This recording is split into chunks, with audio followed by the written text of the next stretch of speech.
Welcome to Mamma's kitchen Tamil. எல்லாரும் எப்படி இருக்கீங்க? இன்னைக்கு ஒரு சூப்பரான லஞ்ச் ரெசிபி ஒன்று பண்ணி காமிக்க போகிறேன். உருளைக்கிழங்கையும் வெள்ளை சென்னாவையும் வச்சு தான் இது பிரியாணி டைப்பில் பண்ணி காமிக்க போகிறேன். இது சாப்பிட்றதுக்கு ரொம்ப ரொம்ப ரொம்ப சூப்பராக சுவையாக இருக்குங்க. இதை எப்படி செய்யலான்னு பார்க்குறதுக்கு முன்னாடி ஆல்ரெடி நான் லஞ்ச் ரெசிபிஸ் நிறைய போட்டிருக்கேன். அதோட பிளேலிஸ்ட் லிங்கை கீழே டிஸ்கிரிப்ஷன் பாக்ஸ்லையும் மேலே ஐ பட்டன்லையும் தரேன். பார்க்காதவங்க செக் பண்ணி பார்த்துக்கோங்க. இப்போ வாங்க வீடியோக்குள்ளே போகலாம். சாப்பாடை இன்னைக்கு நான் குக்கரில் செய்ய போகிறேன். ஒரு குக்கர் எடுத்து வச்சுருக்கேன். குக்கர் ஹீட் ஆன உடனே இதில் ஒரு 3 ஸ்பூன் எண்ணெய் விட்டுக்கலாம்.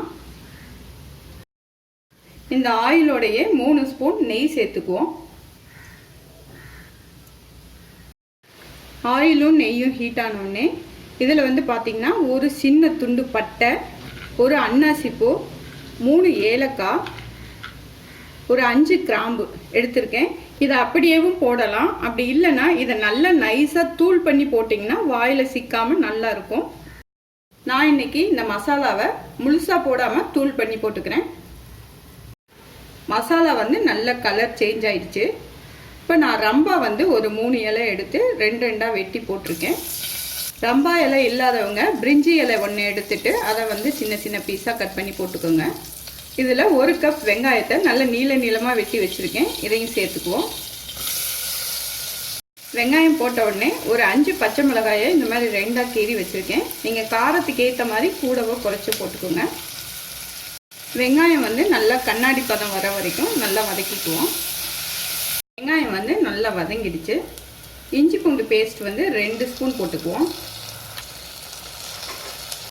இஞ்சி பூண்டோட பச்சை வாசம் போகிற வரைக்கும் நல்லா வதக்கிக்கலாம். இஞ்சி பூண்டு பச்சை வாசம் போகிற அளவுக்கு வதக்கியாச்சு. இதில் ஒரு 3 தக்காளி எடுத்திருக்கேன். இதை சின்ன சின்ன பீஸாக கட் பண்ணி இதோட சேர்த்துக்குவோம். தக்காளி போட்டாச்சு. இப்போது இதில் கொஞ்சமாக உப்பு சேர்த்துக்குவோம். தக்காளி வெந்து நல்லா மசிஞ்சு வர வரைக்கும் கிண்டிக்கலாம்.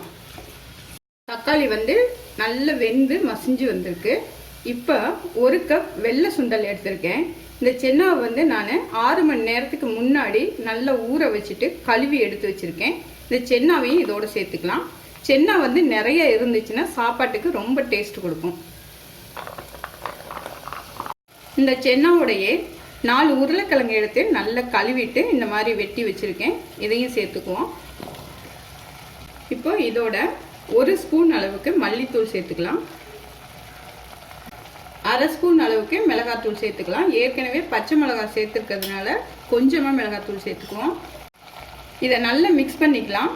இந்த உருளைக்கிழங்கும் சென்னாவும் ஒரு 1/2 பாயில் வேகணும். அந்த அளவுக்கு நம்ம கிண்டி விட்டுக்குவோம்.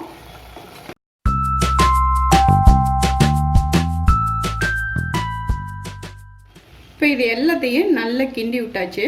ஒரு மூடி போட்டு நல்லா மூடிட்டு ஒரு 2 நிமிஷம் தம்மில் வச்சுருப்போம். அடுப்பை கம்ப்ளீட்டாக சிம்மில் வச்சுக்கலாம். இந்த சென்னாவும் உருளைக்கிழங்கும் ஒரு 1/2 பாயில் வேகணும்.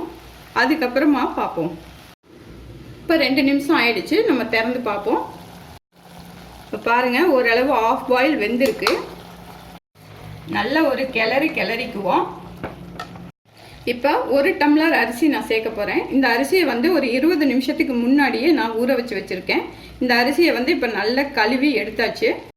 இந்த அரிசி தண்ணி இல்லாமல் வடிச்சிட்டு இதோட சேர்த்துக்குவோம்.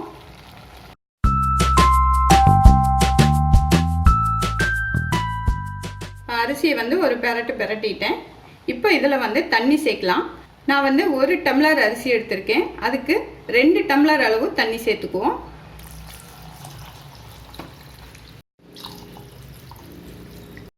தண்ணி ஊற்றின உடனே 2 ஸ்பூன் தயிர் விட்டுக்கலாம். இதில் லாஸ்ட்டாக இதுக்கு தேவையான மல்லித்தழையும் சேர்த்துக்கலாம். இப்போ நல்லா கிண்டி விட்டுட்டு இந்த டைமில் உப்பெல்லாம் கரெக்டாக இருக்கான்னு செக் பண்ணிக்கலாம். உப்பு பத்தலைன்னா உப்பு போட்டுக்கலாம். எப்பயுமே ஒரு நூல் அளவு உப்பு ஜாஸ்தியாக தான் இருக்கணும். நல்லா கிண்டியாச்சு. உப்பும் கரெக்டாக இருக்கான்னு செக் பண்ணியாச்சு. பர்ஃபெக்டாக ரெடி ஆயிடுச்சு. இப்போ ஒரு மூடி போட்டு மூடி 3 விசில் வரைக்கும் விட்டு எடுத்துக்குவோம். இப்போ குக்கரில் கேஸ் இறங்கிடுச்சு. ஓப்பன் பண்ணி பார்ப்போம்.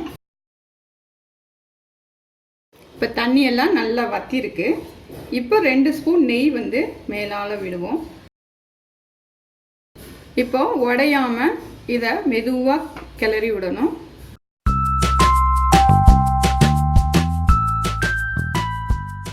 பாருங்க, சாப்பாடு வந்து அழகாக ரெடி ஆயிடுச்சு.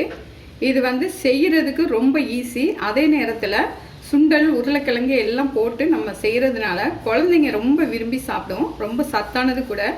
இதே மாதிரி நீங்கள் செஞ்சு வீட்டில் சாப்பிட்டு பாருங்கள். நல்லா சாப்பிடுங்க, ஆரோக்கியமாக இருங்க, சந்தோஷமாக இருங்க. மீண்டும் ஒரு புது ரெசிபியில் உங்களை சந்திக்கிறேன். நன்றி.